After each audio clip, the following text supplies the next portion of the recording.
Way down in Terrytown, there's a special way to get around. It's the only way I've ever found to play above the ground.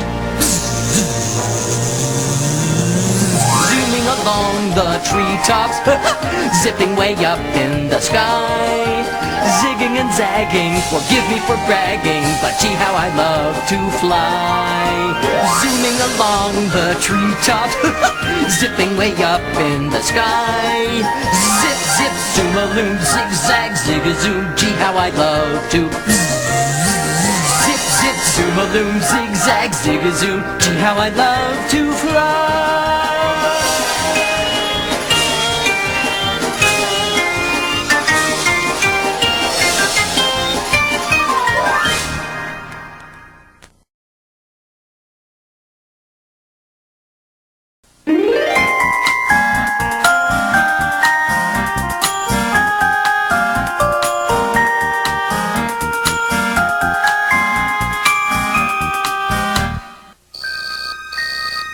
In the dark, wee hours of the morning, JJ was wide awake. He was too excited to sleep. In only a few hours, at daybreak, the little jet would take his very first flight. All the other planes in the hangar were sound asleep, except for one, Big Jake, the biggest, toughest-looking plane in the fleet. Big Jake opened one huge eye and stared right at JJ. His piercing gaze made the little jet shudder. JJ nervously introduced himself. Hello, my name is JJ. But Big Jake said nothing. He just stared. You know what? Said JJ. Today will be my very first flight. Big Jake looked unimpressed. You'll see, I'm gonna fly faster and higher and better than any plane that ever flew. Big Jake studied JJ's eager face and said, "Better get some rest, kid. You're gonna need it." Then, shutting his enormous eye, Big Jake thought about his first flight, many, many years ago.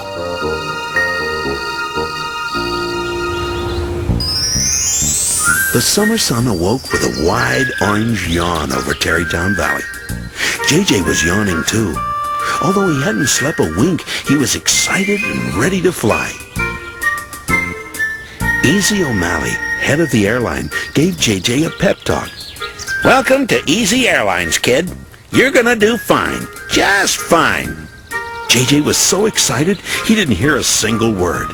All he could think about was impressing everyone with a dazzling display of flying. All we want is a quick spin around the valley, Easy O'Malley continued. And remember, follow your flight plan. That's rule number 1 around here. Now, if you have any questions, I'll... Vroom, zoom! Before Easy O'Malley could finish, JJ took off as fast as he could. He sped away so fast, it blew the cap off Easy O'Malley's head. Whoa! JJ pointed his nose straight up to the sky. He raced up, up, up through the clouds. Whoa! Hang on there, wait! The surprised pilot yelled. JJ wasn't about to wait. He reached the top of his climb, did a double backward somersault, and then dove straight down. JJ was very pleased with himself. I bet they never saw anything like that before. The little jet sped across Lightning Bug Lake, just barely above the water. When he reached the Terrytown Dairy, he swooped low across the pasture, startling the grazing cows. Moo! Entering the forest of the Whistling Pines, he rolled onto his back and raced upside down along the treetops. Hold on, the pilot shouted. That's not in your flight plan. But JJ didn't care. He was having too much fun. He soared and dipped and looped and spun. He even flew 2 circles around the peak of Big Nose Mountain. That's enough of that, snapped the angry pilot, finally taking control of the little jet. Yes, that is enough, thought JJ, who suddenly felt very, very tired. JJ saw a large crowd gathering as he taxied toward the hangar. He felt quite proud of himself.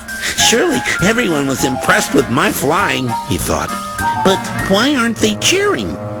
As JJ got closer, he realized something was dreadfully wrong. Uh-oh, I think they're unhappy with me. Easy O'Malley looked sternly at JJ. What you did was very dangerous, he said. I was just trying to make you proud of me, JJ explained. We'll be proud of you when you show us you can follow the rules. JJ thought about rule number 1, always follow your flight plan, and he realized he had made a big mistake. The embarrassed little jet rolled toward the hangar. He was sorry he broke the rules. He looked up, and there was Big Jake wearing an icy scowl. Poor JJ felt all alone. As Big Jake watched JJ, he remembered the reckless days of his youth, and the memories made him smile. JJ looked up and saw that Big Jake's expression had changed. Now he was looking into a kind, loving, sympathetic face. Was that a tear he saw in Big Jake's eye? Hey, kid. Everybody makes mistakes, Big Jake said. That's how you learn what not to do. Let me tell you about the mistakes I made on my first flight.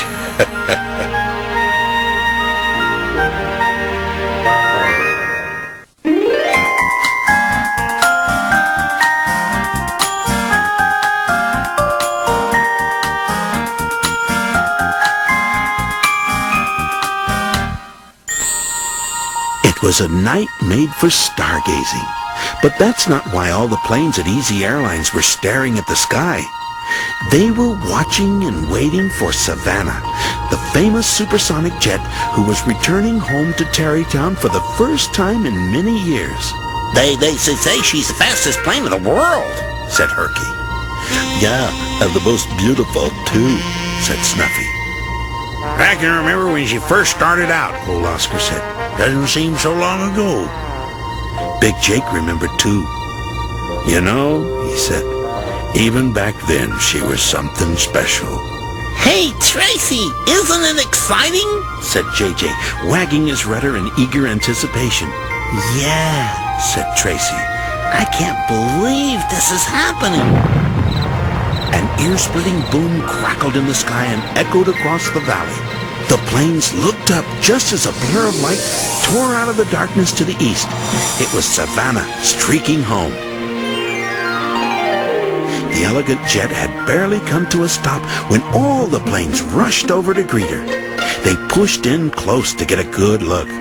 Tracy squeezed through to the front. Herky had to hover above the crowd in order to see it all. Standing atop the fuel truck, Easy O'Malley cleared his throat and began reading a speech.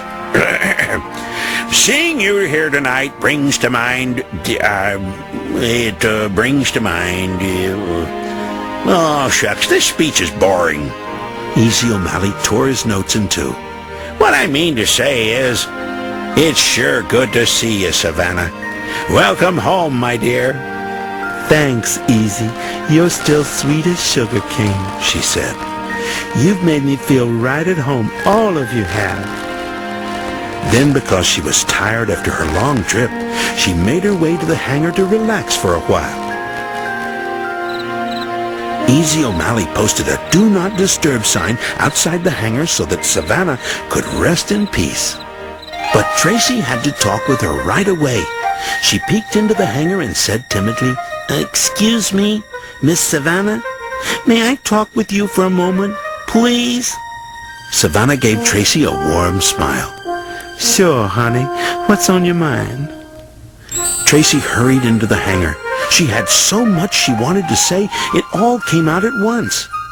I never get to do anything fun. I never get to go to interesting places. All I do is study, train, practice. It's so boring. But you go to exciting places all the time. It must be wonderful. You're wonderful, and I want to be just like you. But I don't know how, and I don't know what to do. I just don't know what to do. Savannah looked at Tracy with calm, reassuring eyes. One day, when you're older, you'll go to all the places I've been and then some. But you know what?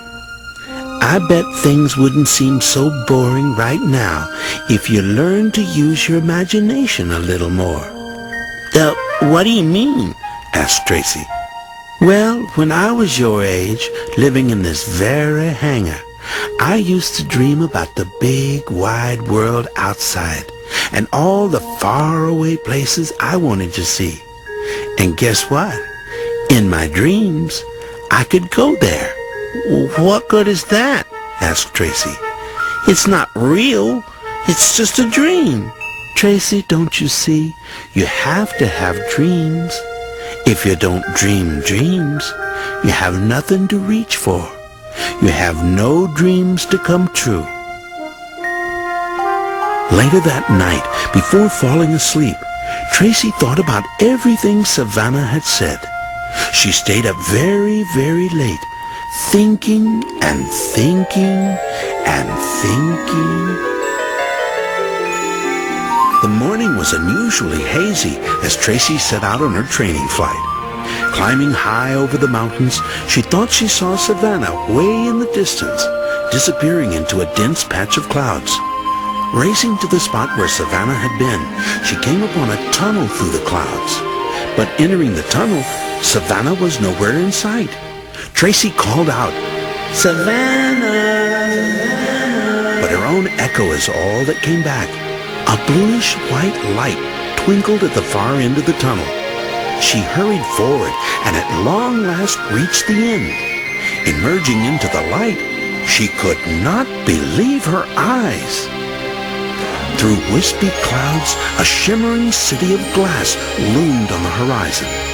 Everything sparkled and glistened like diamonds. It was the most breathtaking thing Tracy had ever seen. In the distant haze, she thought she saw Savannah. But before she could call to her, a glint of sunlight flashed in her eyes. The next thing she knew, she was gliding over a boundless field of golden sunflowers that reached from the ground all the way to the sky.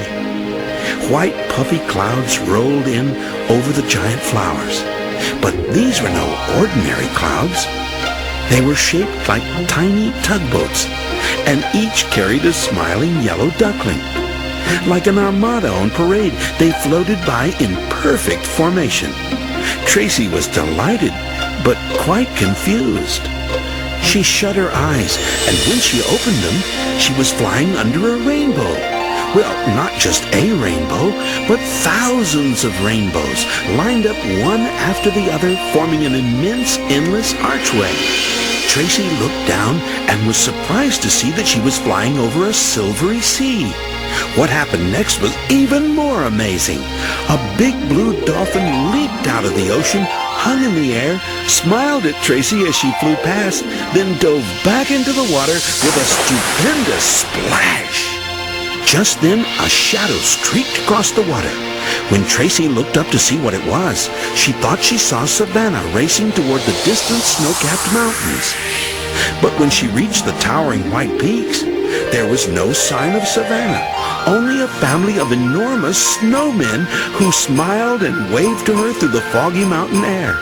Suddenly, the fog thickened around her, and in the next instant, she was back inside the cloud tunnel. Before long, she emerged into the hazy daylight, and there, just ahead, was Savannah. Tracy followed her back over the mountains and across the valley until at last they arrived safely home. What happened? Where were we? How did we get there? Tracy said with a start. Not we, Tracy. You. You were dreaming. Savannah's voice was soft, almost a whisper. Dreaming? What dream? Tracy was confused. The dream that came out of your imagination, Savannah said. And I think now you know that dreaming is the first step to getting wherever you want to go. But I can't get there without you. Sure you can, Tracy. You already have. I didn't take you anywhere. I just pointed the way. You mean I went by myself? Tracy's eyes lit up with dawning awareness. Oh, Savannah, it was so beautiful. There was a big blue dolphin and giant sunflowers and a city made of glass. And you know what? You were in my dream too. I'll tell you a secret, Savannah said softly.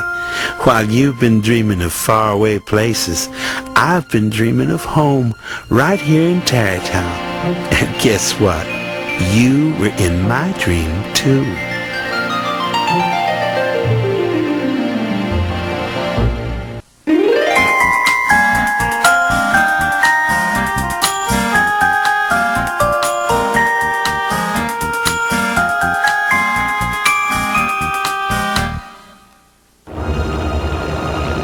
Big Jake had been in the air less than 5 minutes when he heard a strange whirring noise and then felt an unpleasant throbbing in his right wing. A moment later, the pilot gave him the bad news.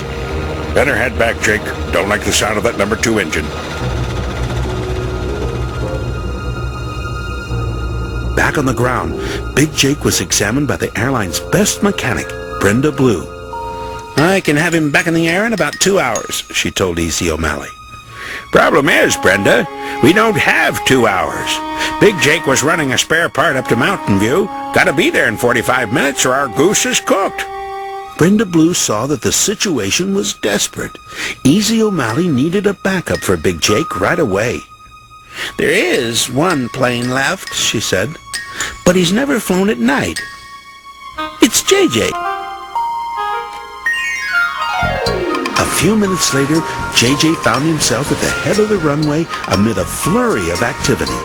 As Brenda Blue checked him over, the little jet was tanked with fuel and the vital spare part was transferred from Big Jake. JJ whispered something, but Big Jake couldn't make it out. What's that you said, JJ? I said, I can't go, JJ whispered. I'm afraid of the dark.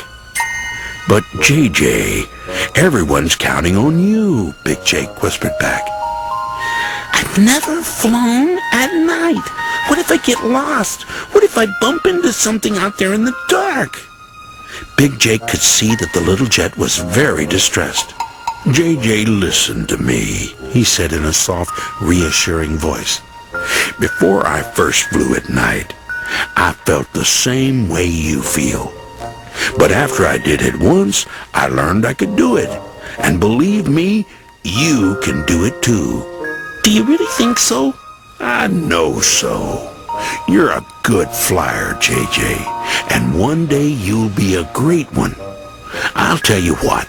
You make this run, and I'll let you fly a stunt with me at the air show next month. You'll fly a stunt with me? JJ couldn't believe his ears. Do you mean it? Do you really think I'm that good a flyer? You bet I do, said Big Jake, and he meant it too. All clear for takeoff. JJ was so thrilled by Big Jake's vote of confidence, he climbed into the night sky, forgetting all about his fears. The little jet gazed down at the airport and was surprised to see how beautiful the lights looked from the air. Heading into the valley, he passed over Lightning Bug Lake, which glowed like an oasis of flickering neon in the vast darkness. Then he looked up and saw that the sky was filled with millions of stars. He saw twinkling stars and shooting stars, white and blue and silver stars, bigger and brighter and more sparkling than they had ever looked from the ground. Ooh, how pleasant it is to fly at night, he thought. A few miles from Mountain View Airfield, JJ saw something he will never forget. Just above the snow-capped mountain peaks, a silvery crescent moon hung in the sky like an enormous smile. As he began his descent, JJ's smile was almost as big. On the ground in Mountain View, the airfield manager talked to JJ as the spare part was unloaded. Nice work, kid. We appreciate it, the manager said. Better head back straight away. Big fog's rolling in. They say it's going to be thicker than pea soup out there. As JJ returned across the valley, he was once again captivated by the beauty of the night sky. The moon smiled an enchanting smile, and the stars winked and beckoned. He could not resist. Racing up to join the stars, he shouted with joy, I'm JJ, the night bird. and with the grace of a ballet dancer, he soared and sailed and circled and glided in the glittering, glistening, glorious starlight. JJ didn't know how much time had passed when he first noticed the soundless haze that had moved in all around him. Within moments, all of Tarrytown Valley was covered by a dense fog, and it was getting thicker by the second. JJ could no longer see the stars or the moon or the mountains or anything at all, except the fog, and he became hopelessly lost. The hour was getting late, the fog was getting worse, and back at Tarrytown Airport, Easy O'Malley, Big Jake, and Herky were very worried about JJ. He should have been home by now. They say he left Mountain View almost 2 hours ago, said Easy O'Malley. Big Jake looked grim. I'd better go find him, he said, gazing out toward the valley. Easy O'Malley wouldn't hear of it. No way I'll let you fly in that suit, Jake. Let's face it, there's nothing we can do till the fog lifts. Oh, yes, there is, shouted Herky. He shot straight up and hovered just long enough to announce, I know just what to do. I know just what to do. Leave it to me, guys. And with that, Herky darted away and disappeared into the fog. Minutes later, Herky hovered just above Lightning Bug Lake. Tens of thousands of brightly flickering lightning bugs reflected in the water. Herky tilted his rotors just so, then revved them as fast as he could. It created a powerful suction, and instantly thousands of lightning bugs were drawn into his cab. As Herky took off in search of JJ, he glowed with the intensity of a powerful laser beam. Trying to find his way out of the fog, JJ had been flying in circles for well over an hour. His fuel tank was almost empty, and he was about to give up hope. Then, way off in the distance, he saw a faint glow through the soupy mist. He didn't know what it was, but he knew his only hope was to reach it as soon as possible. As JJ drew closer to the light, he saw Herky scanning the sky. In the next instant, Herky saw JJ. Flying toward each other in the hazy light, they wore identical grins of happy relief. Then, without speaking a word, they turned and headed for home. Later that night, inside the hangar, JJ told Big Jake all about his adventure. So, what did you learn? Asked Big Jake. JJ thought for a moment, then said, I learned that the night can be very beautiful, and that I don't have to be afraid of the dark as long as I'm careful. Tonight, though, I wasn't very careful when I didn't come straight home. JJ, you're a very bright little jet, said Big Jake, smiling proudly. JJ smiled proudly, too.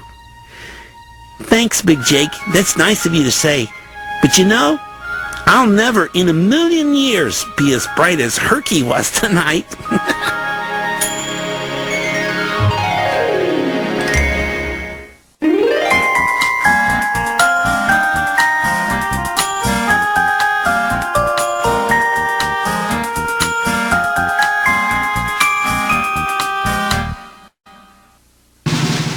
It was Tarrytown's biggest day of the year, the annual Easy Airlines Air Show. The airport was all decked out for the occasion, with balloons and ribbons and banners and bows attached to everything in sight. All the planes were excited, and why not? This was their day to show off their special talents. Inside the hangar, the mood was not so upbeat. Old Oscar was ailing. Heavy black drops of oil dripped from his nose. His gears made loud, grinding noises. And worst of all, his rudder was out of whack. It went left when he tried to flip it right, and it went right when he tried to flip it left.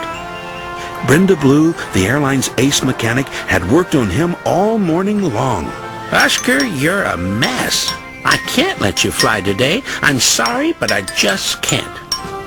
Balderdash, growled old Oscar. I've never missed an air show, and I don't aim to miss this one. From high up in the control tower, Easy O'Malley announced the start of the show. Ladies and gentlemen, boys and girls, His voice boomed over the loudspeakers. it gives me great pleasure to introduce our official greeter, Snuffy the Skyrider. Right on cue, Snuffy went into his act.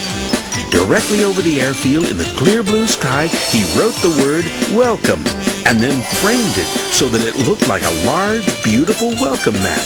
It was a magnificent work of art. As the crowd cheered, Easy O'Malley announced the next act.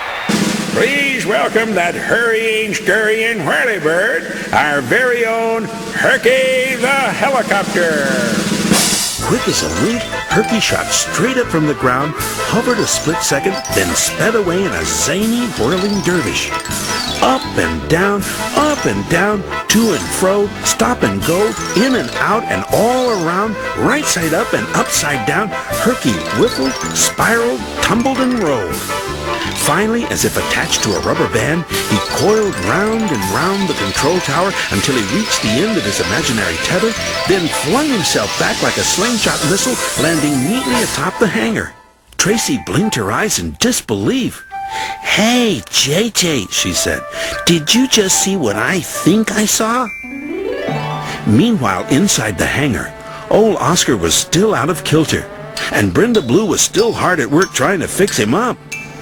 Don't give up now, Brenda. I sure haven't, The feisty old plane said. I know you can do it, and I know I can do it, by golly. Back at the show, Tracy was about to finish her act. She raced in a wide circle, picked up speed, then like a precision pinwheel went spinning across the sky, turning perfect cartwheels over and over and over. She ended her act with an elegant sweep over the cheering grandstand. Next, Easy O'Malley announced Big Jake and JJ. This will be a daredevil stunt never before attempted anywhere on Earth.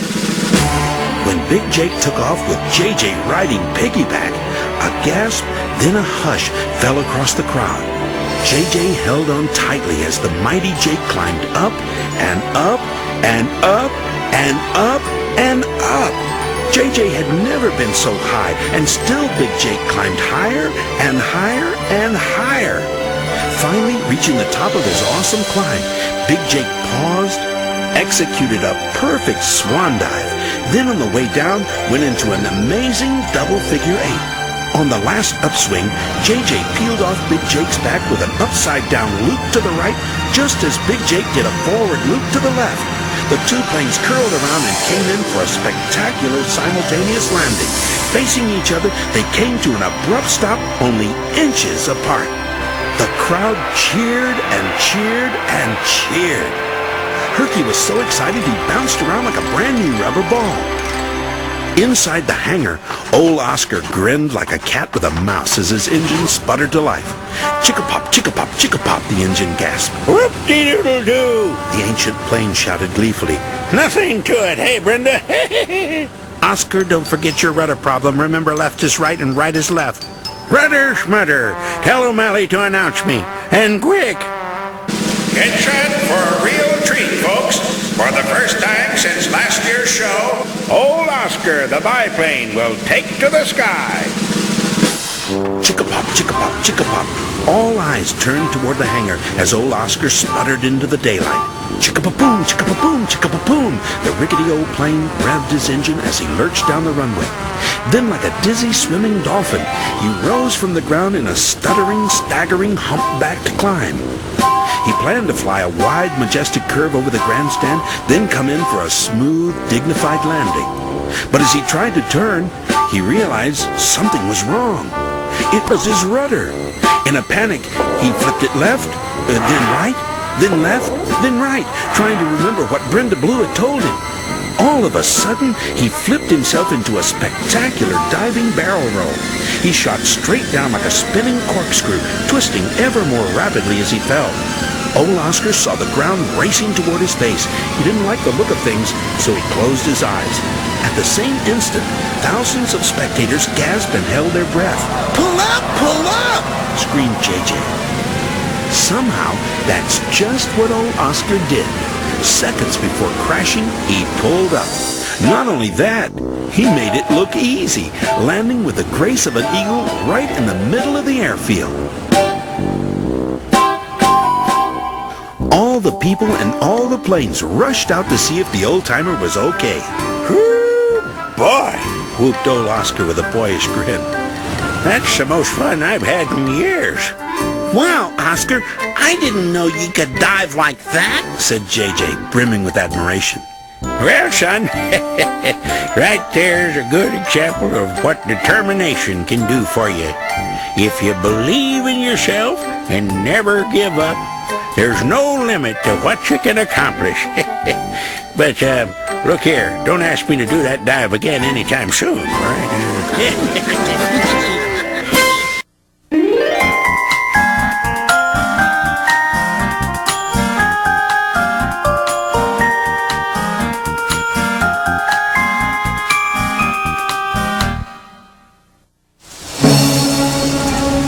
2 days of constant rain finally ended, and the gray skies over Tarrytown Valley turned bright blue. JJ was happy as a hummingbird to see the sunshine. He rushed out of the hangar and gazed across the valley. There, looming above the horizon like a gigantic Ferris wheel, was the biggest, brightest, most beautiful rainbow he ever saw. JJ gasped at the magnificent sight. Wow! Old Oscar stopped to admire the view, too. Well, and how? He crowed. It looks almost close enough to touch, doesn't it, Oscar? The little jet said. Sure does, agreed the wise old plane. but the fact is, it's just an image in the sky. It may look close, JJ, but believe me, no one can touch a rainbow. If it looks close, it must be close, JJ thought. I'll bet I can touch it. And he decided to prove it. Although JJ was supposed to be studying his flight plans, he sneaked behind the hangar and took off without anyone noticing. I'll get there and back in plenty of time for my training flight, JJ told himself. They'll never even know I went away. But after 15 minutes of fast flying, he was no closer to the rainbow. That's strange, he thought. I should have been there by now. All of a sudden, clouds gathered overhead, and the rainbow began to fade. Then it started to rain again. And moments later, the rain turned to hail. Tiny pellets of ice beat down on the little jet. He had to find some cover right away. Flying low over a hayfield, JJ spotted an old red barn that looked ideal. With the hail coming down harder, he landed, then scooted for shelter. The barn was a good idea, but there was one problem. It was filled with large bales of hay. Only JJ's head and wings fit inside, leaving his rear end exposed to the stinging hailstones. As his eyes adjusted to the dim light inside the barn, JJ saw that he wasn't the only one seeking shelter. Two farmhands, dressed in identical red plaid shirts and blue overalls, peeked over the hay bales and looked at JJ in amazement. JJ thought he was seeing double. With hailstones pelting his behind, the little jet forced a smile and introduced himself. Hello, I'm JJ. I'm Harry, One of the farmhands said. I'm Larry, Said the other. Then together they said, We're twins. Moments later, almost as suddenly as it started, the hail stopped. Harry and Larry guided JJ out of the barn. Harry studied the little brown jet and said, Looks like you got a few dings and scrapes on your rear end. Yeah, a few dings and scrapes, echoed Larry. Nothing a little sanding and fresh paint can't fix, Harry said. JJ was in a fix. He couldn't go home all banged up. Everyone would know he'd gone flying without permission. Anyone around here who can patch me up? Asked JJ. You're looking at 'em, Harry said proudly. We can fix anything. We'll have you fixed up in no time flat, Said Larry. Yep, in no time flat. Agreed Harry. The tinkering twins wasted no time. To smooth out the nicks and scratches, Harry sanded JJ's tail and rear fuselage. Then Larry applied a fresh coat of paint. Since all the work was being done behind JJ, he couldn't see what was happening. And that was unfortunate, because instead of matching JJ's brown paint, Larry used blue. As JJ took off for home, he had no way of knowing that he was now a two-tone plane. Brown in front, blue in the back. JJ raced for home as fast as he could. As he approached Tarrytown Airport, he believed that his secret outing would remain a secret. He also thought that his paint had been restored to normal by his new pals, Harry and Larry. JJ landed on a secluded field behind the Easy Airlines hangar.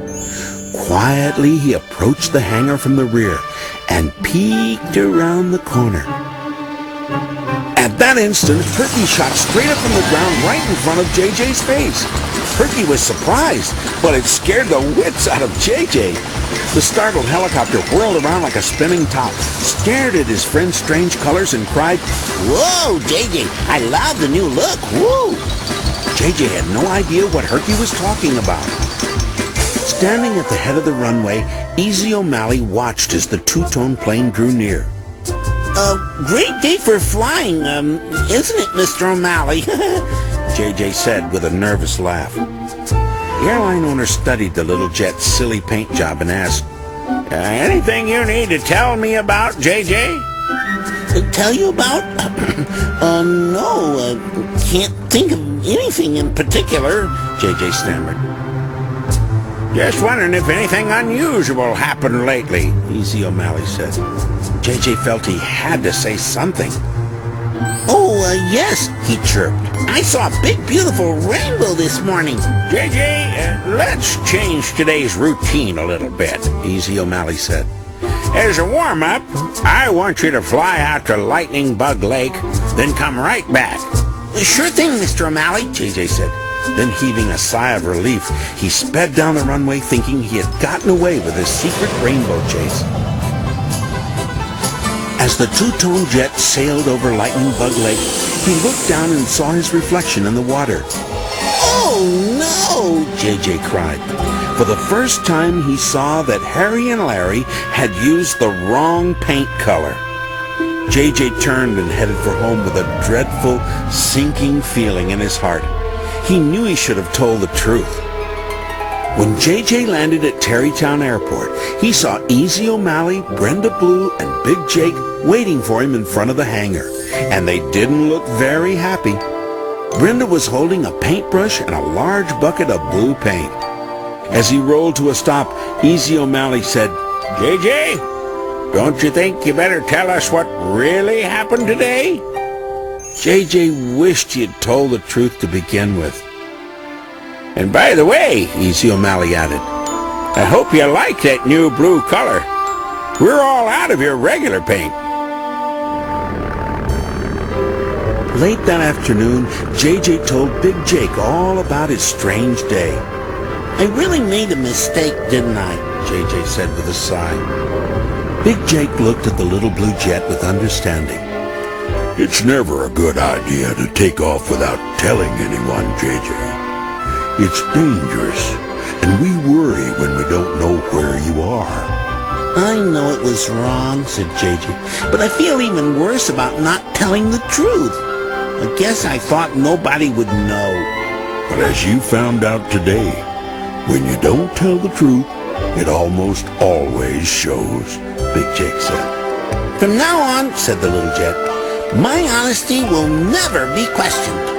How's that? Asked Big Jake.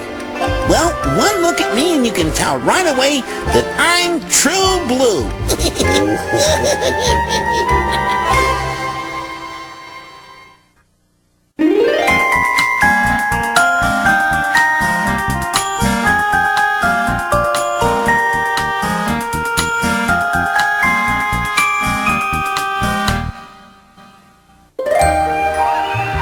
One crisp autumn day, in the blue skies over Tarrytown Valley, a train of 7 Canadian geese were sailing south toward their winter home. From inside the hangar at Tarrytown Airport, old Oscar admired the grace and beauty of the birds in flight. None of the other planes at Easy Airlines noticed. They were too excited about what was happening on the ground. In a few moments, Easy O'Malley would announce the winner of the Why I Want to Fly in an Airplane contest. The planes gathered round the control tower, where Easy O'Malley stood holding the hand of a little girl. It gives me great pleasure to introduce Jennifer, the winner of our contest, The airline owner said. and as our winner, she gets to fly in any plane she chooses.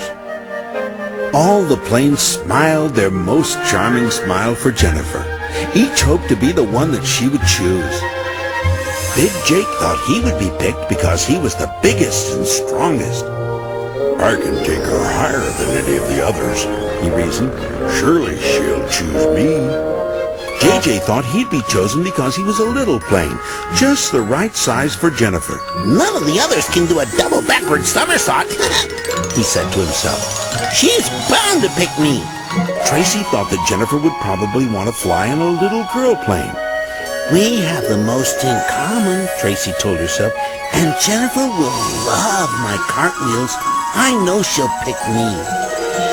Herky was sure he would be selected because he could do all kinds of neat tricks.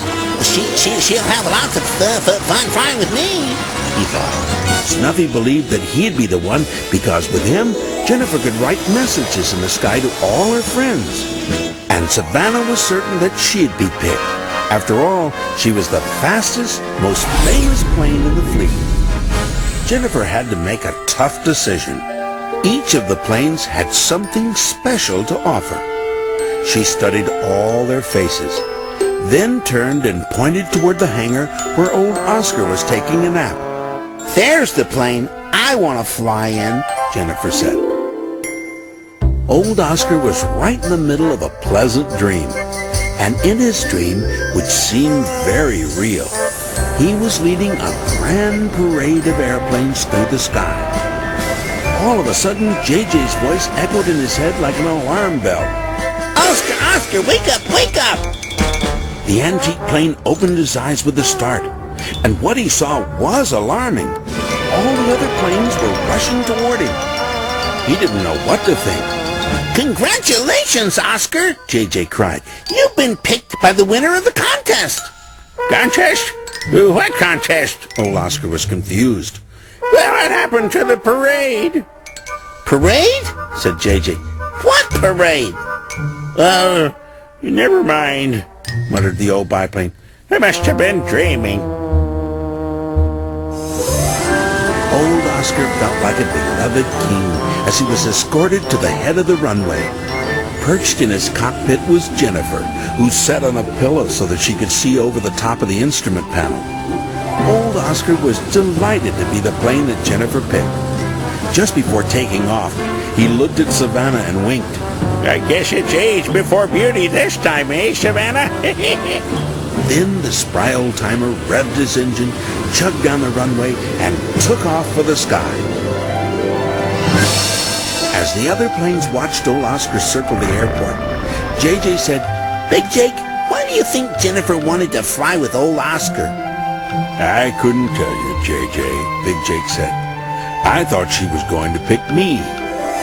That's funny, said JJ. I thought she was going to pick me. Snuffy watched as old Oscar arced over the valley. Mr. O'Malley, he said, I think all of us would like to hear Jennifer's winning essay. Easy O'Malley held up a tape recorder. Well, since Jennifer was too young to write her essay, she recorded it on tape, He said. He switched on the recorder, and instantly Jennifer's voice was heard loud and clear.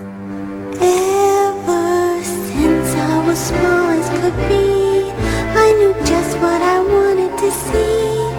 I would dream of the wide open sky, and of what it would feel like to fly, to soar like a bird in the air, and to see where she sees from up there.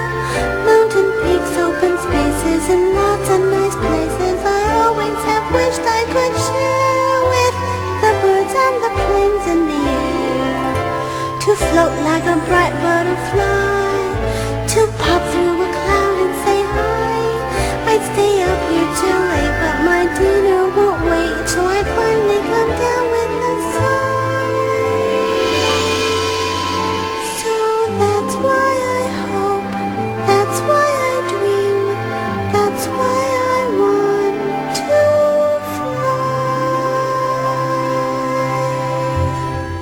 After a few moments of silence, JJ said, Gee, it makes you feel lucky to be an airplane, doesn't it? You know, said Big Jake, sometimes we take our everyday lives for granted, and we don't see the beauty all around us. Often I fly too high to even see the ground. I know what you mean, said Savannah. Sometimes I go too fast to even notice what's around me. Each of us should stop and smell the roses every day, even if you can't smell very well, sniffled Snuffy, who was having trouble with his allergies. Wise old Oscar always talks about enjoying the wonders of nature, Tracy said. You know what? I think that's the reason Jennifer wanted to fly with him.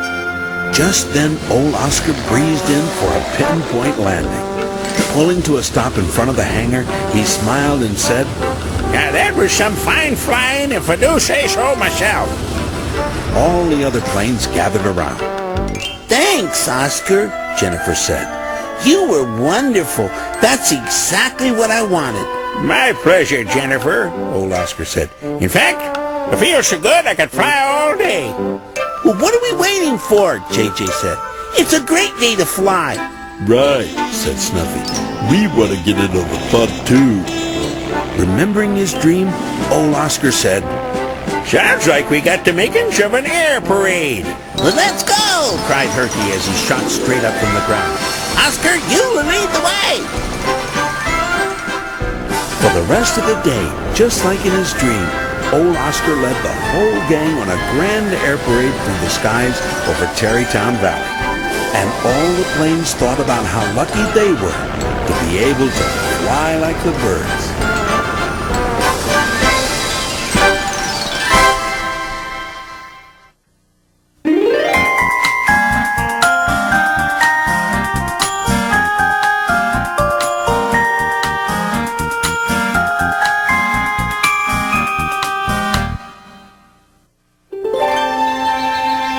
Just before daybreak, Snuffy was getting ready for a very busy day.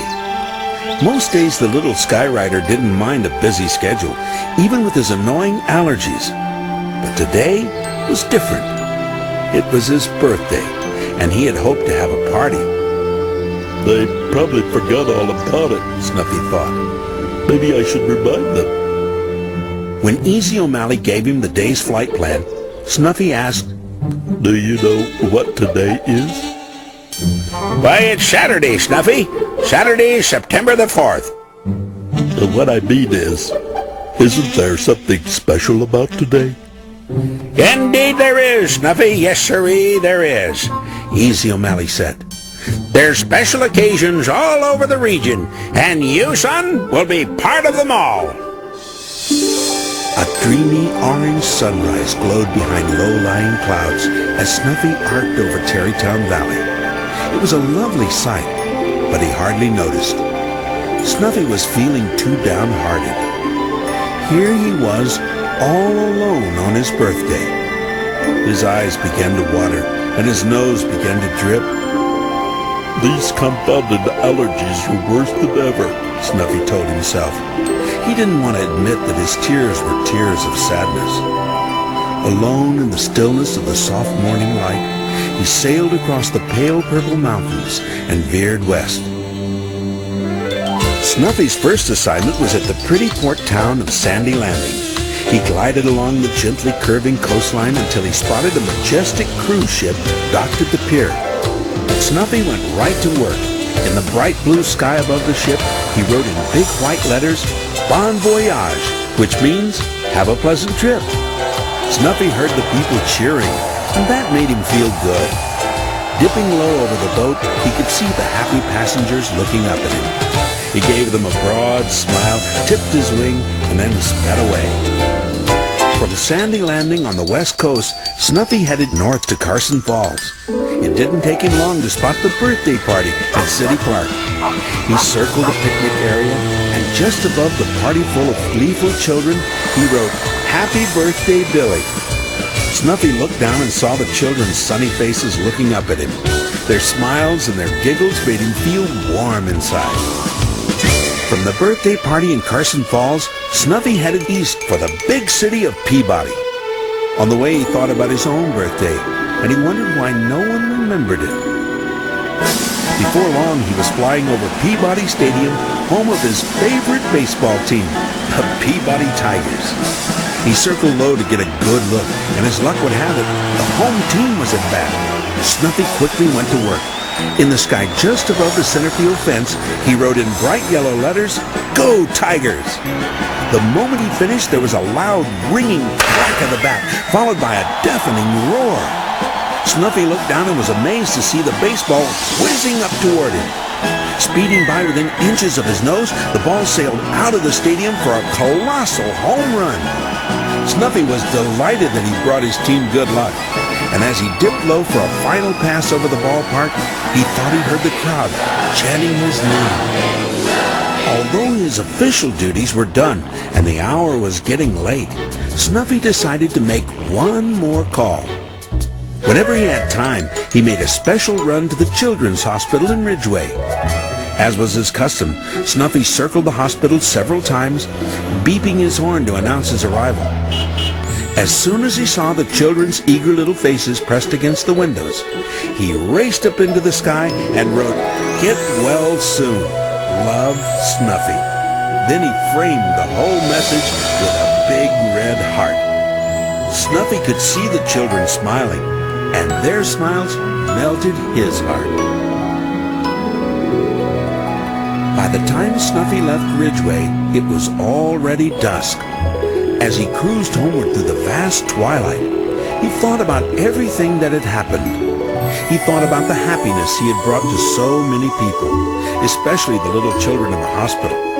He thought about the way they smiled at him and the unforgettable sparkle in their eyes. He realized that their happiness had made him happy, and he felt good inside.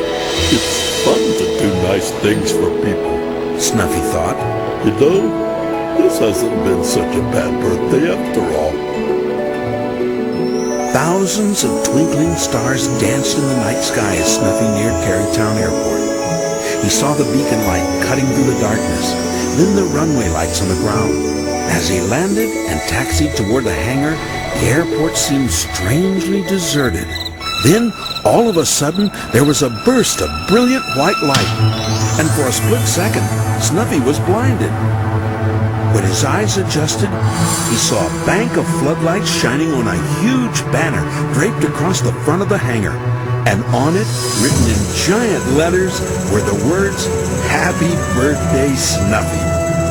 Out of nowhere, all the other planes rushed out to greet him, and every one of them was wearing a snazzy party hat. "Surprise!" they all yelled at once, and confetti rained down from the control tower until all of them were covered in tiny paper specks of orange and green and yellow and pink. Snuffy smiled from wing to wing. Gee, He said with a sniffle. I thought nobody remembered. No way we'd forget your birthday, Snuffy, Tracy said. We just wanted to surprise you, said JJ. We're your family, Snuffy. We'd never forget, said Big Jake, who looked very silly in his little party hat. That's right, said old Oscar. We never forget. I love all of you very, very much, Snuffy said. But don't any of you ever forget that. Then, batting away tears of joy, he said, I really must do something about these old allergies.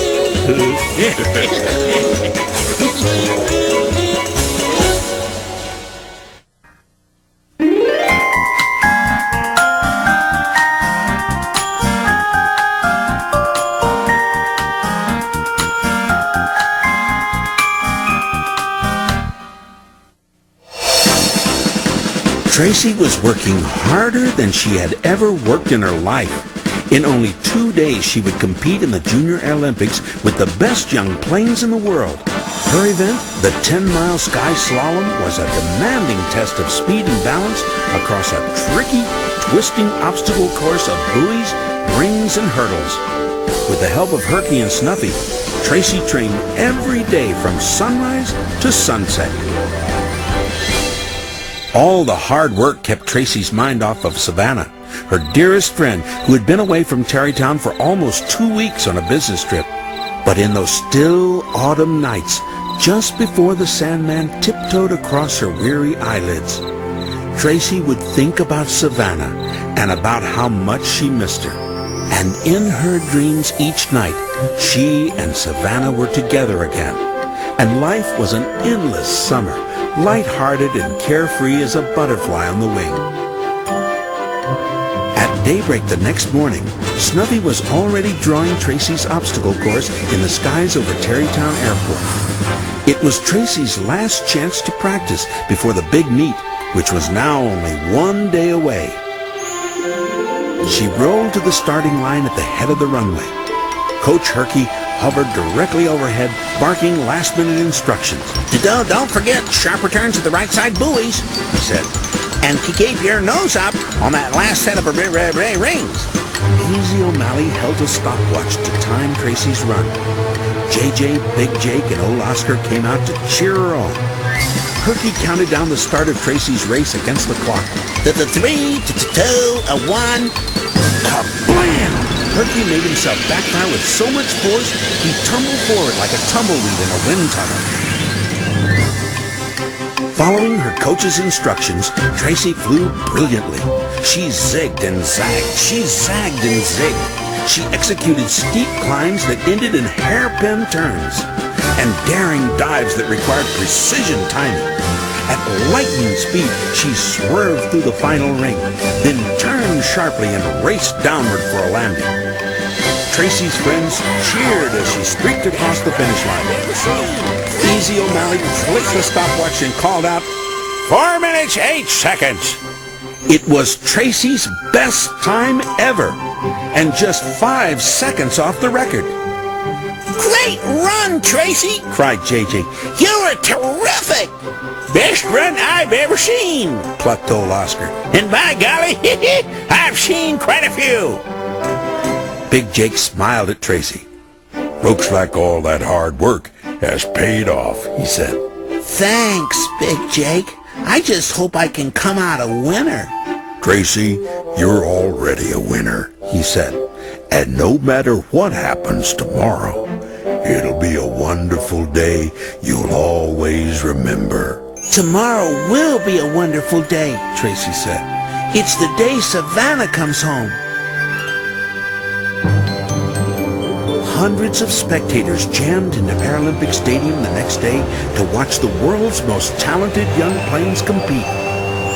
15 minutes before a race, Tracy peeked out from the ramp at the north end of the stadium. She had never seen so many people in one place. It seemed to her that the whole world was there. The only one missing was Savannah. A few minutes later, as Tracy waited for the start of her race, Coach Herky provided a few last-second words of encouragement.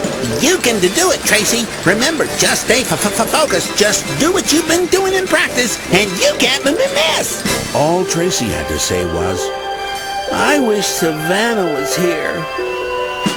In the broadcast booth high atop the stadium, television reporters were covering the event for a nationwide audience. Welcome back, folks. This is Early Gaines along with Erica Zepp. We're down to the final contestant in the exciting 10-mile sky slalom. That's right, Early. Her name is Tracy. She's representing Easy Airlines, and she's wearing the number 6. Well, she certainly got her work cut out for her today, Erica. No doubt about it, Early. The leader in this event has set a new world record of 4 minutes flat. As she waited at the starting line, Tracy tried to concentrate on the race, but all she could think about was Savannah. Unfortunately, before she could refocus her thoughts, the countdown began over the loudspeakers. 3, 2, 1, kaboom! The countdown was abruptly interrupted by a thundering blast that shook the stadium to its rafters. A streaking plane passed overhead. It was Savannah making a grand entrance. She's here! She's here! Tracy shouted. By the time Tracy launched herself at the starting line, she was tingling with excitement. The thrill of seeing Savannah propelled her to a higher level of performance.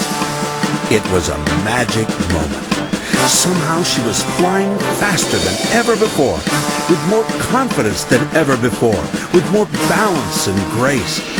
Everything she did came effortlessly. Tracy was flying the greatest race of her life.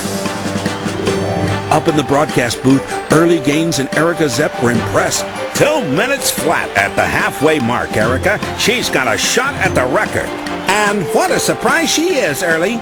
Tracy the Jet Plane. Remember that name, folks? She's a star on the rise. Tracy knew she was flying the race of her life. Approaching the final obstacles, she gave it everything she had, then sprinted for the finish line. Early Gaines and Erica Zepp called the finish of the race. Wow, Early, what a performance by Tracy. She came in at 4 minutes 1 second, Erica. Just 1 second behind the new record holder. That's good enough for second place, Early, and it means that Tracy wins a silver medal. As she rolled to the sidelines, all of Tracy's friends were there to congratulate her. You were wonderful, Tracy, JJ cried. As usual, Herky hovered above the crowd. Way to go, Tracy. You made your coach very proud. All of us are proud of you, Tracy. Big Jake said. Then from behind the crowd, a soft southern voice said, Yes, very proud indeed. The crowd parted, and there was Savannah smiling sweetly at Tracy. Bursting with joy, they rolled toward each other. Gee, Tracy said with a sigh, this would have been a perfect day if only I had won. Savannah gave her an adoring look and said, Tracy, you may not have finished first, but look at what you accomplished. You should feel very proud. Tracy thought for a moment, then said to all her friends, Savannah's right. You don't have to finish first to feel like a winner. All that hard work and practice helped me fly better than I ever dreamed possible. And you know what? I feel like a winner because all of you were here to cheer for me. Without you, none of this would have happened, and none of it would have mattered. Best of all, my very dearest friend in the world was here too. This is the happiest day of my life.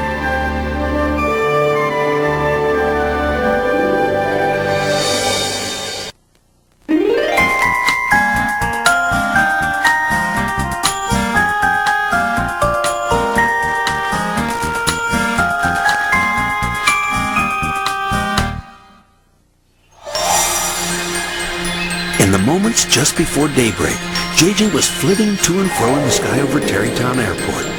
The little blue jet was watching and waiting for the dawn. The instant he spotted the first rays of the sun, he grinned, then zoomed down for a landing. JJ hurried to the hangar where Big Jake was still asleep. Come on, Big Jake, come on! He cried. Sun's up! It's time to go! Big Jake opened his eyes, smiled at the excited little jet, and said teasingly, Oh, JJ, are you sure you really want to go? Come on, Big Jake! JJ pleaded. You said we'd get an early start! Soon JJ and Big Jake were on their way for a winter vacation. Their destination was the tropical island of Pancabula. It's where many years ago, Big Jake first saw the Sparkleberry tree. Away across the sparkling sea grows something some kids never see. A magical island is speciality, the lovely and amazing Sparkleberry tree. Ping, pang, ping, Pancabula, come and I'll introduce you. Folks love to say howdy do ya here in Pancabula, la la. When it got dark, they stopped to rest at an island with coral pink sand. Rolling side by side along a moonlit stretch of beach, JJ said, Tell me again about the Sparkleberry tree, Big Jake. The last time I saw it, was some 10 years ago, Big Jake said. It's a big, beautiful tree with long, sturdy branches that reach up to the sky. And each branch is filled with hundreds of sparkleberries, red ones and yellow ones and green ones and orange ones and purple ones, every color you can think of. And each night, all the little sparkleberries glow in the moonlight, just like the lights on a Christmas tree.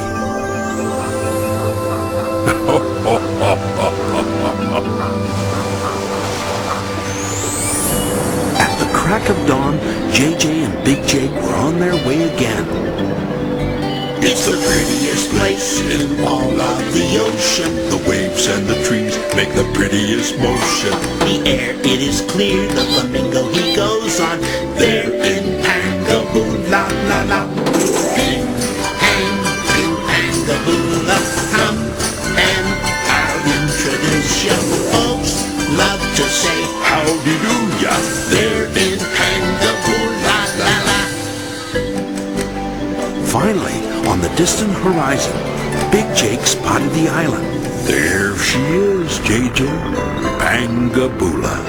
We'll be there before you know it. They landed on a gorgeous beach lined with tall palm trees. Wow! JJ gushed. It's beautiful here. Stop that coconut! Someone yelled. Big Jake saw a coconut rolling toward him from the trees. He inched forward and it tumbled to a stop against his wheel. Oh, thank you. The voice said.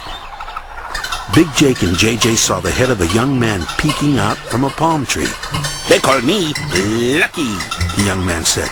I'm JJ, and this is Big Jake. We came to see the Sparkleberry tree. That's strange.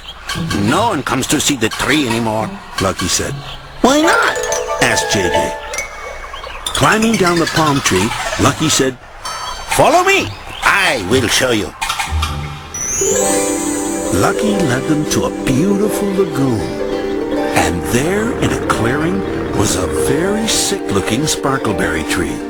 It was so wilted and weak that its once proud branches almost touched the ground. What happened to the sparkleberry tree? Big Jake howled. Lucky looked ashamed. We did not take good care of it, he said. JJ studied the sad-looking tree and said in disbelief, That's the Sparkleberry tree? That's right, Lucky said. People came from all over the world to see it. They wanted souvenirs. They broke its branches. They plucked its berries. And now the tree that we thought would always be here is very, very sick. Isn't there anything we can do? Asked JJ. We can try, Big Jake said. but it may be too late. For the rest of the day, Big Jake and JJ helped Lucky prune and feed and water the tree.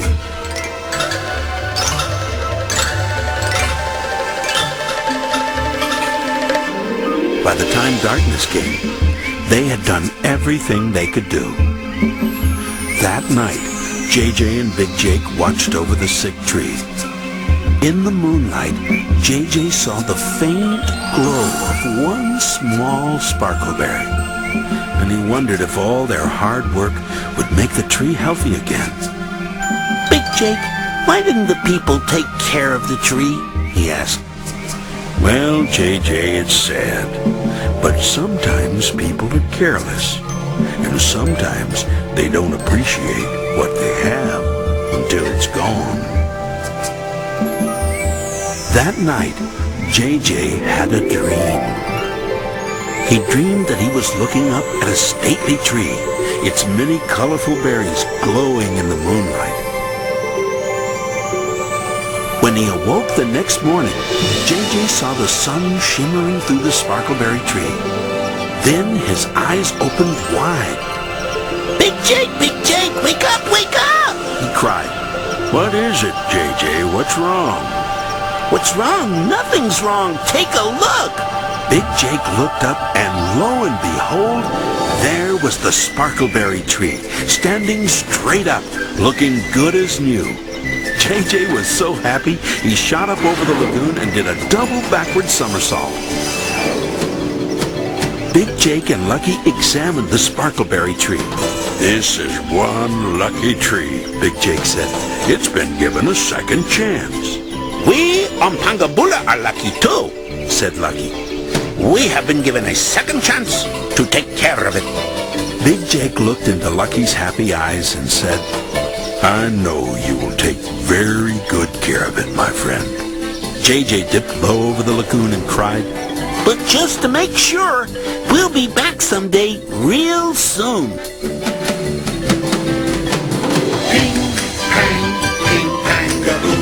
Soon we'll return out to you. Then we'll say howdy do again in Pangabula la la.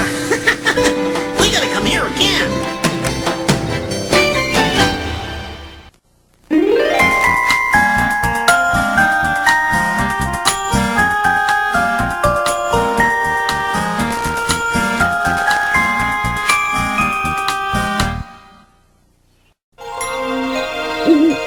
Early one evening, the planes of Easy Airlines looked up to see a most unusual sight. Hanging low in the sky over Tarrytown Valley was a great big golden full moon. I've never seen a moon like that before, Old Oscar said. Big Jake agreed. It's so big and bright, you can see clear across the valley, he said. JJ and Tracy looked out from the hangar in amazement. Hey, Tracy, JJ said. It's still bright enough to play outside. And guess what? Said Tracy. Big Jake said we can play an extra hour if we stay close to home. JJ revved his engine. Come on, Tracy, let's go play hide and seek. High in the sky, a shadow streaked across the face of the moon. It was Savannah, and she was in a big hurry to get home. As soon as she landed, she raced to the control tower where Easy O'Malley was looking at the moon through a telescope. There's a monster storm blowing in from the west, Savannah reported. It'll be here in 20 or 30 minutes. One by one, the other planes gathered around. Through the telescope, Easy O'Malley saw dark clouds gathering in front of the moon. He turned to the planes and said, There's nothing to worry about. If everyone pitches in, we'll be ready for the big storm before it hits. Snuffy, you alert the people in the valley. Big Jake, you haul some plywood to the terminal so we can board up the windows. That'll keep them from breaking. Herky, you stack those hay bales at the hangar entrance. That'll keep it dry inside. Brenda, you help old Oscar into the storm shelter. Shelter schmelter, growled old Oscar. I'm not going into that old cave. But Oscar, the storm, Brenda Blue said sternly. Just tie me down behind the hangar, Brenda. I like to see these big storms up close, said the stubborn old biplane. Easy O'Malley continued giving directions. JJ, you and Tracy round up anything loose that can fly around in the wind. JJ? Tracy? Where are JJ and Tracy? I saw them leaving the hangar a little while ago, Herky said. They wouldn't have gone far from home, said Savannah. I'll find them.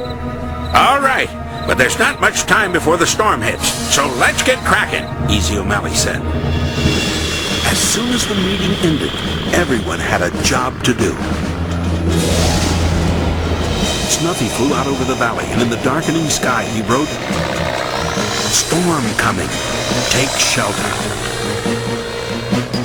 With a hook and cable, Herky carried large bales of hay to the workers who were barricading the hangar. Savannah looked everywhere for Tracy and JJ. Tracy, JJ, where are you? Where are you? But there was no sign of the little jets. Big Jake hauled a load of lumber to the terminal where Easy O'Malley boarded up windows and doors. As Brenda Blue secured old Oscar behind the hangar, he laughed and shouted, I love a good storm, don't you, Brenda? Old Oscar's belly laugh was cut short when a gust of wind blew a newspaper smack dab into his face. The storm was getting closer, and Savannah was running out of time. Tracy, JJ, where are you? She hollered. JJ flew up behind her. Here I am, Savannah. She spun around and gasped. Oh, JJ, thank goodness you're all right. Where's Tracy? That's what I'd like to know. JJ said. We're playing hide and seek, and she's hiding. Hiding? JJ, a huge storm is about to hit. We have to find her right away. Don't worry, Savannah. We'll find her, JJ said confidently. I always win at hide and seek. Row in, bro. Savannah and JJ checked in with Easy O'Malley at the hangar. Has Tracy shown up? Savannah asked. No sign of her here. Easy O'Malley said. Give me a few more minutes, Said JJ. I'm sure I can find her. No time left, JJ. Better head for the shelter before it's too late. But Easy, what about Tracy? Savannah asked. Don't worry. I'll keep looking for her. Easy O'Malley said. I'm sure we'll find her safe and sound. As the storm rolled in, old Oscar was enjoying himself. You call this a storm? I find it quite refreshing.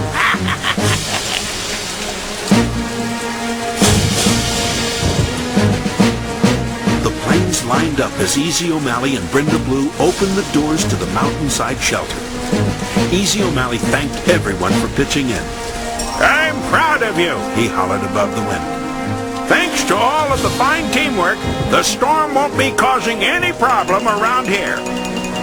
Turning to JJ, Savannah said, I sure hope Easy can find Tracy before the storm gets much worse. I can't figure it out, said JJ. I know all her hiding places, and she wasn't in any of them. JJ was the first to enter the tunnel that led to the large shelter inside the mountain. When he emerged from the tunnel, a big surprise was waiting. Tracy! He cried. Pretty good hiding place, huh, JJ? Tracy said with a grin. Tracy, we were worried about you, said Savannah. We thought you were lost in the storm. Storm? What storm? Only the biggest storm of the century, JJ said. And I missed it? You missed this one, Herky said. But don't worry, there'll be another along in about 100 years.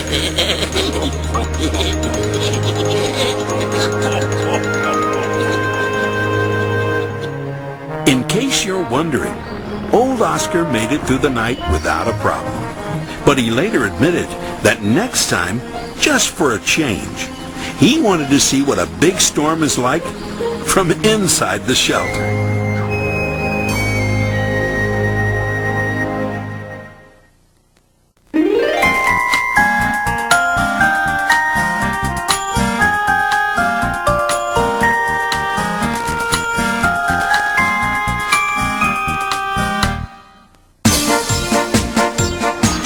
JJ and Tracy were working hard to learn the new route between Tarrytown and Frosty Pines.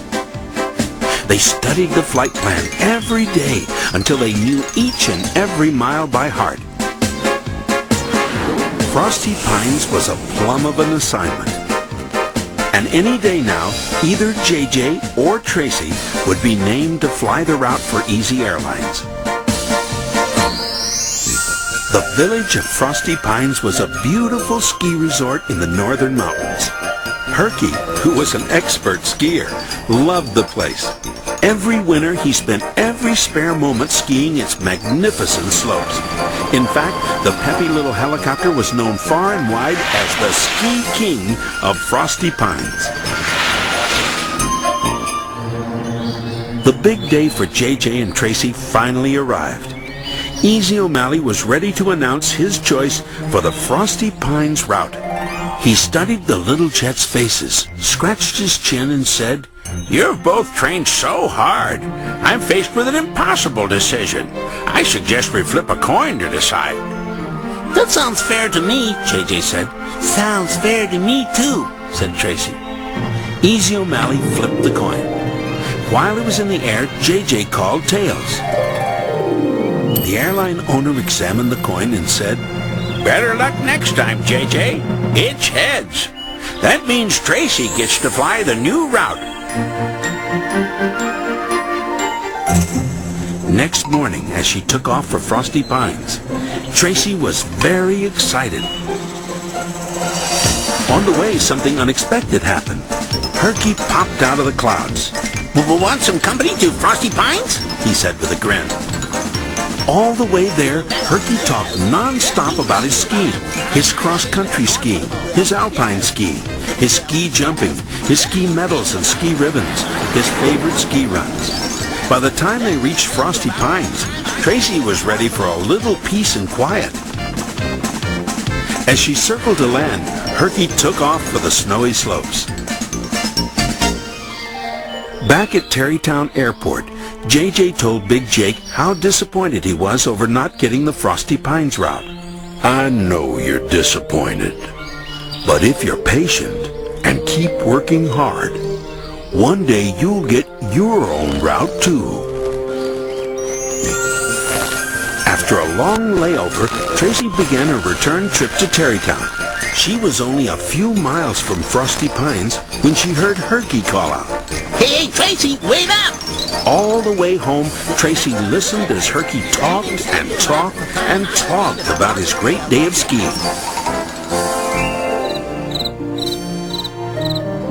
Arriving back at the hangar, Tracy saw that JJ was unhappy. JJ, you're upset about not getting the Frosty Pines route, aren't you? She said. Yes, I am, JJ said with a sigh. You know what, JJ?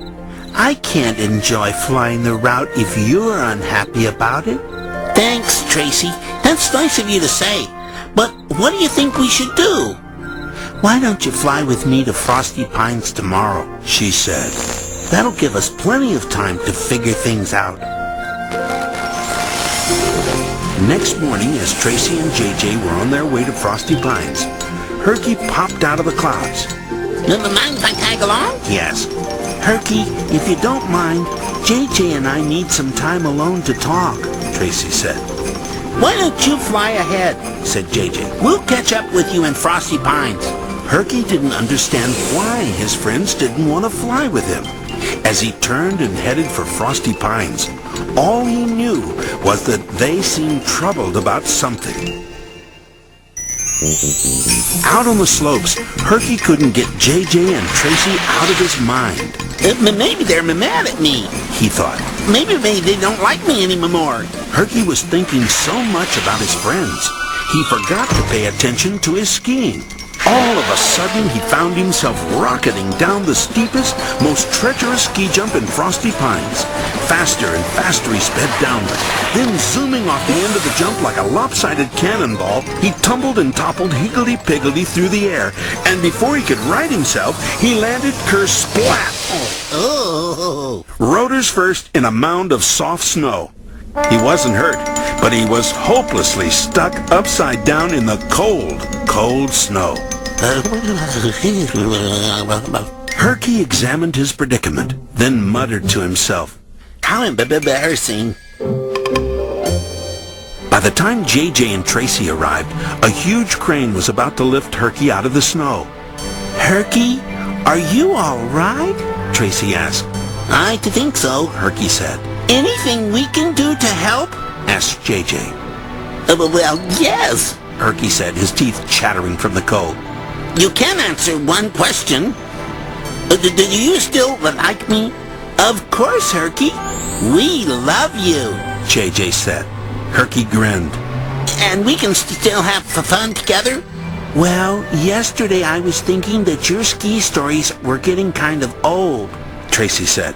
But you know, I've decided that I like your old stories. That's good, Herky said. I have hundreds of them. As the three friends flew home, JJ and Tracy told Herky about their dilemma. The problem is, Herky, the Frosty Pines route is something both of us really want, Tracy said. That's no problem, Announced Herky. you can both fly the route. But how? Asked JJ. Herky rolled forward like a bowling ball, smiled at his friends, and said, You can share it, to take the turns. Of course, Tracy cried. I can fly half the time. JJ can fly the other half. JJ broke into a big smile and chirped. Great idea, Herky. Thanks a lot. Herky grinned and said, Now that that's settled, let me tell you about the time I skied at the North Pole.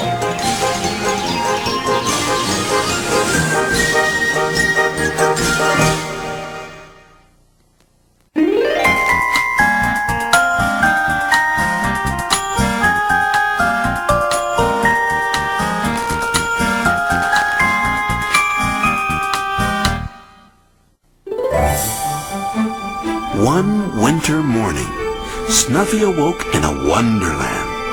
A frosty white blanket of snow covered everything in sight. Snowflakes fluttered in the breeze like billions of baby butterflies. There was something special in the air, something enchanting. And it wasn't just the snow.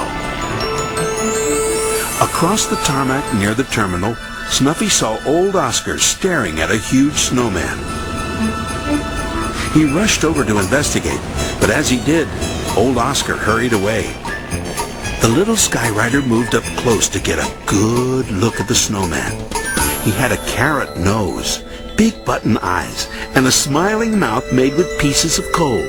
A long blue scarf was tied around his neck, and on his head sat a big black derby with a pink hatband.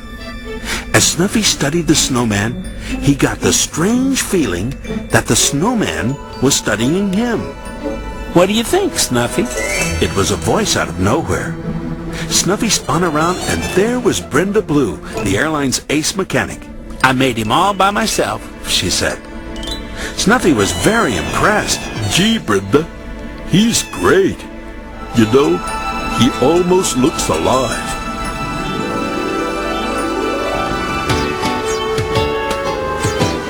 Later that day, Snuffy joined JJ, Tracy, and Savannah on a sightseeing trip to the nearby hills. They stopped at Savannah's favorite overlook.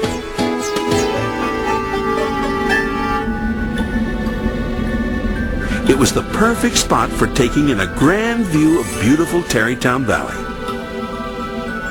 Above the snow-covered landscape, white puffy clouds floated high in the sky. Look, that cloud looks like a big fish. JJ said. I see it. And there's one that looks like a flower, Said Tracy. Yes, it looks like a daisy, doesn't it? Savannah said. Snuffy thought that he saw something else. Do you see that cloud that looks like a snowman? He asked. JJ didn't see it. Tracy didn't see it. Nor did Savannah. There he is, going behind that big cloud on the right. Snuffy cried. But his friends still didn't see it. Snuffy began to think that what he had seen wasn't a cloud at all, but a real snowman. When it was time to go, he decided to stay a little longer to watch the clouds for the snowman in the sky. As soon as the others had gone, Snuffy returned his gaze skyward, and within a few moments, the snowman reappeared. He smiled at Snuffy, then flew out of the clouds and swooped down toward the hilltop. Circling just above Snuffy's perch, the snowman said, Want to come fly with me? Fly with you? Snuffy couldn't believe it. Sure. I'd love to fly with a snowman. And with that, they took off together for the sky blue sky. Snuffy thought his flying companion looked a lot like the snowman that Brenda Blue had made. He had a carrot nose, big button eyes, and a smiling mouth made of coals. He wore a long blue scarf and a big black derby with a pink hatband. How curious, Snuffy thought. Then he said, I didn't know snowmen could fly. Reading, soaring, life is never boring with magical, imaginal eyes. since I found him. I've never been without him, my magical, imaginal eyes. You never can guess what you'll see in the sky. A book on the wing, a duck in a tie, or even a train or a snowman might fly with my magical, imaginal eyes. With my magical, imaginal eyes. After a fun flight, Snuffy landed back at the hilltop. As the snowman was circling to say goodbye, a gust of wind blew his hat straight up into the sky. Whoa, there goes my Debbie, he cried. I'd better go get it. Snuffy watched until the snowman disappeared into the clouds. As soon as Snuffy got back home, he sped across the tarmac to see if the snowman was there. Sure enough, there he stood. Carrot nose, big button eyes, smiling mouth, long blue scarf. But there was one thing missing. His big black hat with the pink hat band. Snuffy greeted the snowman with a smile and said, I guess you couldn't find your hat. The snowman said nothing. He just stared straight ahead.